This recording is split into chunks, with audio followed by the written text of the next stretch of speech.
Gumagamit ba ng busina? Pero hindi porket gumagamit tayo ng busina, busina na lang tayo ng busina. So, ito yung tanong ko sa iyo. Hindi ka maaaring bumusina, maliban na lang kung, letter A, may mga umaandar na sasakyan na maaaring magdulot sa iyo ng kapahamakan. Letter B, kailangan mong agawin ng pansin ng traffic enforcer. And letter C, magbibigay ng senyales na ikaw ay paparating. So, the two choices here appear to be correct. Pero piliin mo yung pinakatama. Ano yung pinakatamang sagot? Letter C, you opted for the second choice. Ang pinakatamang sagot ay letter A. On the highway, gusto mo mag-overtake? So, busina tayo isa to inform the driver na o-overtake ka.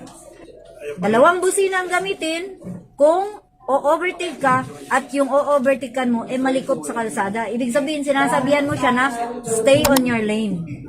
Kasi o-overtake ka. Sabi ko nga kanina dalawa yung tama pero may mas pinakatamang sagot.